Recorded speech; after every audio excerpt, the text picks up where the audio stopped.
Bom dia, alunos do oitavo ano, tudo bem com vocês?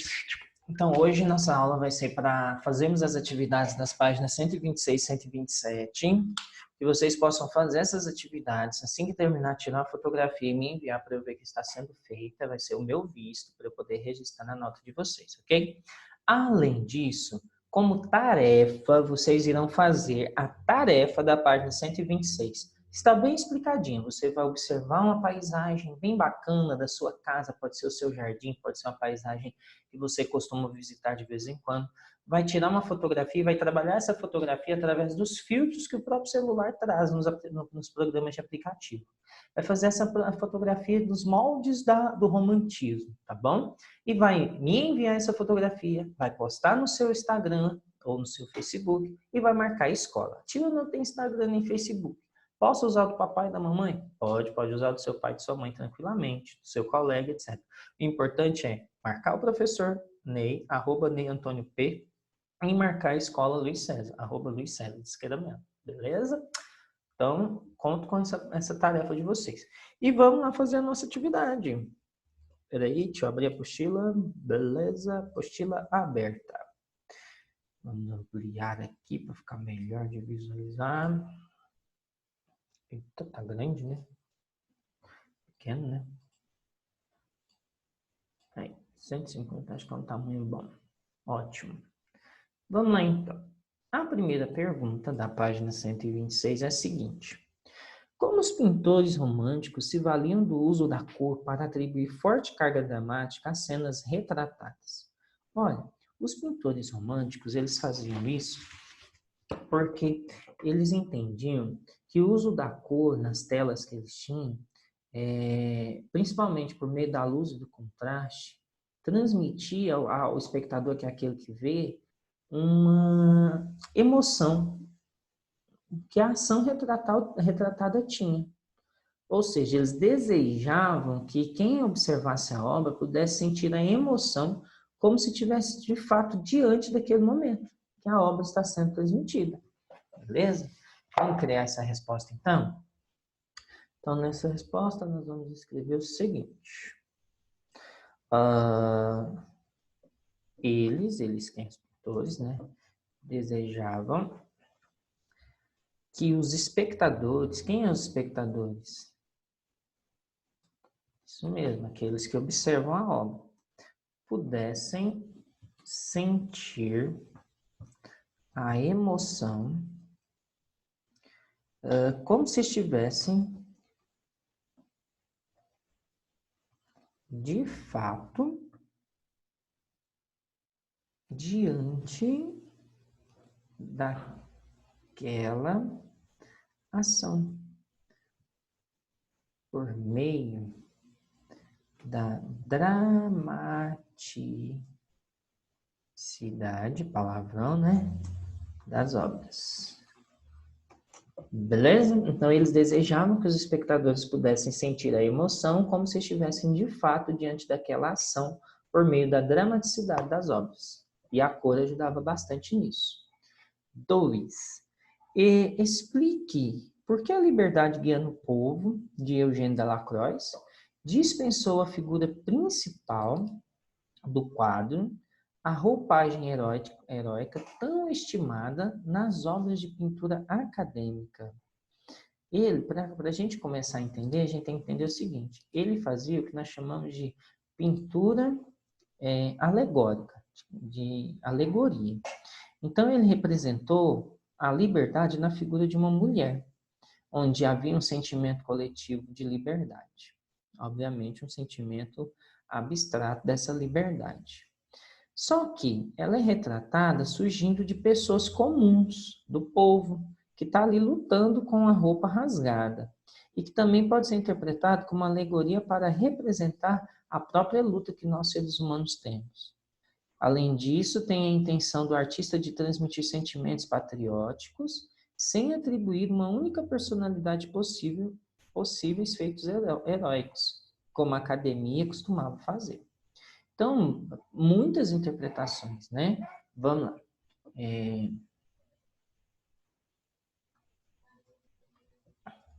Eita, ficou ruim essa. Espera aí que eu vou fazer direitinho aqui. Isso. Então, podemos influir a ideia de que o quadro é uma alegoria que apresenta a liberdade em forma humana. Podemos então também colocar que há a intenção do artista de transmitir sentimentos patriotistas, sem atribuir o heroísmo a uma única personalidade. Bom, tem várias interpretações, né? Essa aqui fica legal. Podemos influir a ideia, ou seja, podemos colocar a ideia de que o quadro é uma alegoria que apresenta a liberdade em forma humana. Há a intenção do artista de transmitir sentimentos patriotistas sem atribuir o heroísmo a uma única personalidade. Beleza. 3. Descreva as características. Ixi, aqui agora são muitas características, viu? Descreva as características do balé romântico e relacione às atmosferas sobrenatural e de mistério buscado pelo romantismo. Nossa, deixa eu ver se eu consigo fazer um resumão aqui. O balé romântico trouxe a peças coreográficas uma atmosfera que buscava transportar o espectador ao mundo onírico, dos sonhos, distante das insatisfações que o cenário real apresentava. Valorizava o figurino, o uso das sapatilhas de ponta, os movimentos que se opunham à gravidade. Essas características iam em encontro da temática explorada pelos pintores românticos, que, por sua vez, traziam para suas obras o gosto pelo horror e pelo sobrenatural, mesmo quando eram retratados temas de outra natureza, como cenas mitológicas, por exemplo. Então, nós vamos criar uma resposta bem longa, mas que vai contemplar toda a atividade. Então, vamos lá. Então, a gente primeiro vai descrever as características principais do balé. Então, a coreografia trazia o espectador para o mundo onírico dos sonhos. Vou até colocar aqui para quem tiver dúvida nessa palavra. Dos sonhos.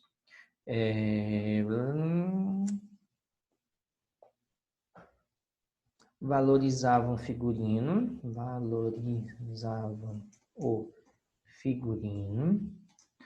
As sapatilhas.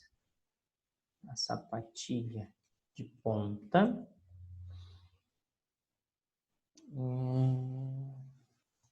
A fuga da realidade, entre outros, né? Como que a gente pode caracterizar em relação aos românticos? Tem relação às obras românticas,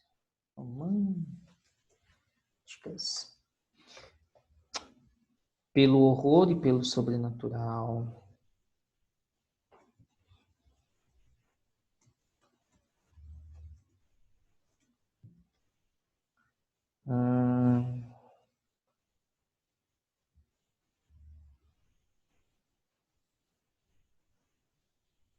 Cenas mitológicas. Ou seja, de sonhos também, de coisas oníricas. Ok? Então, essa é a tarefa que eu falei que vocês vão fazer. Tá bem explicadinha. Tá? Vocês terão de hoje até a próxima aula para me enviar. De preferência, não deixe para fazer depois o que a gente pode fazer hoje. né? O desafio, haha, esse é bom. O Max Desafio, nós vamos fazer o seguinte, nós vamos, dentre essas aí, nós vamos marcar as certas e fazer a soma, tá? Então, vamos lá. Em relação à arte romantista, assinale as alternativas corretas. A pintura do romantismo pode ser considerada como uma reação à pintura do período neoclássico? Claro. Enquanto que um trazia noções daquilo que era a realidade, o outro queria atenuar situações da realidade. Perdão. 2. Os pintores românticos apresentavam a predileção ao retratar a mitologia greco-romana em grande parte de suas obras? Não. Eles não tinham predileção por nenhuma obra, nenhum tema geral, né? A gente viu que existiam vários temas. 4. A pintura romântica retoma algumas características do período barroco, como a valorização das cores, o contraste entre claro e escuro. Sim, a gente até viu ali falando do claro e escuro, né? Ah, sim. A 8. A expressão das emoções humanas e a natureza, representada de forma viva e dinâmica, passa a ser um tema recorrente nas artes do romantismo? Sim, senhores, o horror, o drama, a natureza, né? O dinamismo que tudo isso pode acontecer faz parte.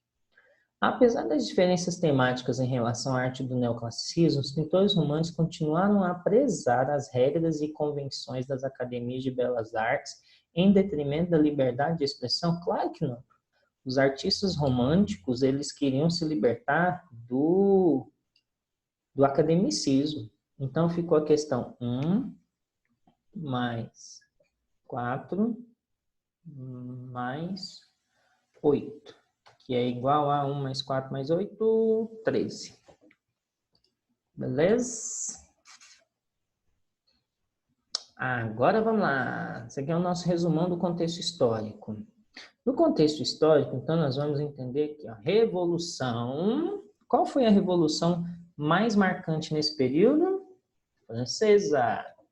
Que tinha os ideais de quê? Ideais de liberdade, igualdade e fraternidade. E a outra revolução que também marcou bastante foi a Revolução Industrial, né? Com o progresso material, com consequências, descontentamento com a realidade,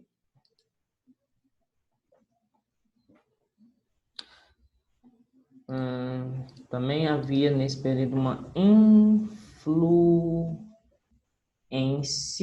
de escritores, principalmente esses escritores que a gente chama de pré-românticos, como Goethe e o Schiller, beleza? No romantismo aqui, ó, a gente tem ele enquanto dança, tem também ele enquanto uma busca pelo sobrenatural, temos ele, vou baixar um pouquinho, como música, e na música a gente tem o que a gente chama de mistério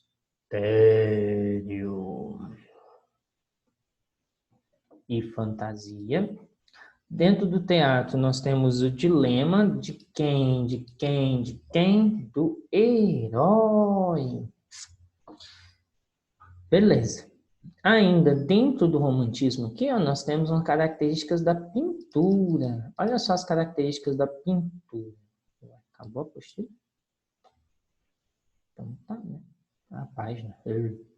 As características dos ideais que nós vamos colocar, dos ideais quais? Sempre, né, gente? É sempre os ideais clássicos que voltam à tona da arte.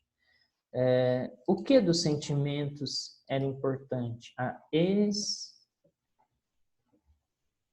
expressão dos sentimentos, mas esses sentimentos eles não eram coletivos, se não eram coletivos, eram individuais.